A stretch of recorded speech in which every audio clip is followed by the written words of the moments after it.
बाहेर मस्त रिमझिम पाऊस पडत असेल आणि ना त्यातल्या त्यात अशी जर मिरची भजी तळलेली असतील ना आणि ही भरलेली मिरची भजी असतील तर या मिरची भजीचा आनंद आहे ना एकदम द्विगुणित होतो. तर भरलेली मिरची भजी करते. नमस्कार, SB किचन मराठीमध्ये आपलं खूप मनापासून स्वागत. आज आपण भरलेली मिरची भजी करतोय, ती सुद्धा थोडीशी वेगळ्या पद्धतीने. तर रेसिपी शेवटपर्यंत बघा. रेसिपी आवडली तर लाईक करा, शेअर करा आणि चॅनलला सबस्क्राईब करा. तर ही मी इथं मिरची घेतलेली आहे, अशी लांब आणि थोडीशी जाड असते ही मिरची.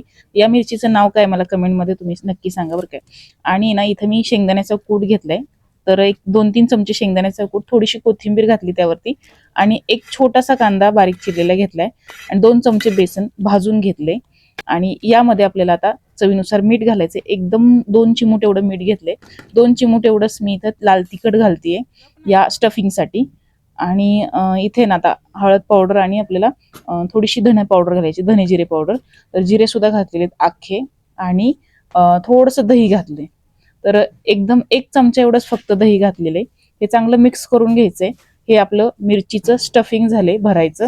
हे स्टफिंग जे आहे ना ते तुम्ही नुसतं सुद्धा खाऊ शकता किंवा मग भाकरी बरोबर चपाती बरोबर स्टफिंग खाल्लं तरी सुद्धा चालेल. खूप छान लागतं हे स्टफिंग, याची चव खूप छान लागते. आणि आता ही मिरची आपण आहे ना अशी उभी चिरून घेणार आहोत. मिरची स्वच्छ धुवून कोरडी करून घेतली. ही उभी चिरली ना की ही साईजने, म्हणजे ही खूपच लांब आहे म्हणून मी कट केली हिला. तर एका मिरचीचे 2 भाग करून घ्यायचेत. आणि आता ह्या मिरच्या अशा चिरून घेतलेल्या आहेत ना, तर त्या अशा याच्यातलं बी तुम्हाला काढता आलं किंवा काढायचं असेल ते काढू शकता किंवा नाहीत काढलं तरी सुद्धा तसंच ठेवू शकता. आणि आता सगळ्या मिरच्या कापून झाल्यात. आता आपण या भरून घेऊया. तर मिरची भरताना आहे ना, मिरची अशा पोटामध्ये ना थोडंसं असं व्यवस्थित अशी खोलून मग या मिरचीमध्ये स्टफिंग भरायचे. हे असं स्टफिंग आपण भरून घेणार आहोत आणि असं दाबून घ्यायचंय.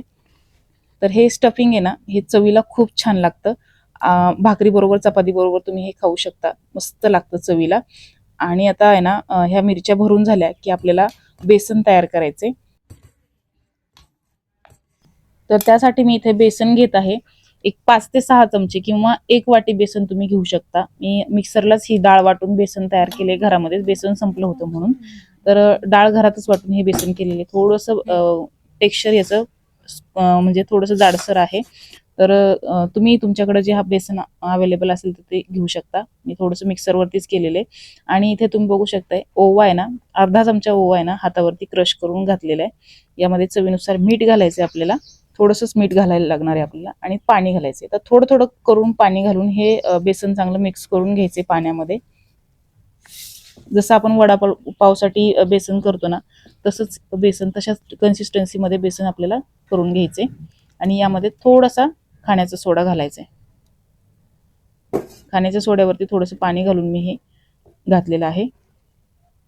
तर बेसनमध्ये सोडा मिक्स करून घ्यायचा आहे आणि अशा कन्सिस्टन्सीचं आपल्याला हे बेसन हवं आहे. आता एक एक करून मिरची या बेसनमध्ये डीप करून घ्यायची.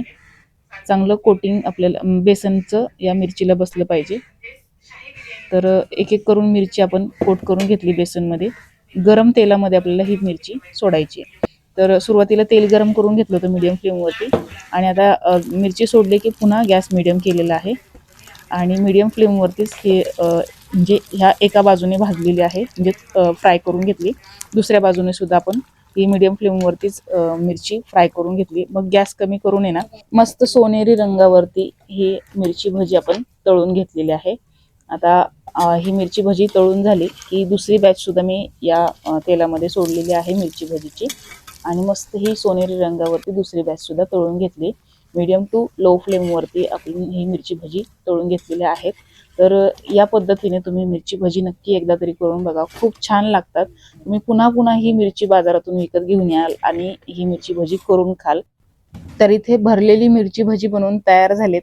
मस्त बाहेर पाऊस पडतोय आणि ना ही मिरची भजी केली आहे. तर तुम्ही सुद्धा नक्की करून बघा. आणि चॅनलला सबस्क्राईब केलं नसेल सबस्क्राईब करा. व्हिडिओ आवडला तर लाईक करा, शेअर करा आणि इंस्टाग्राम आणि फेसबुकवरती फॉलो करा. भेटूया पुढच्या रेसिपीमध्ये. तोपर्यंत धन्यवाद.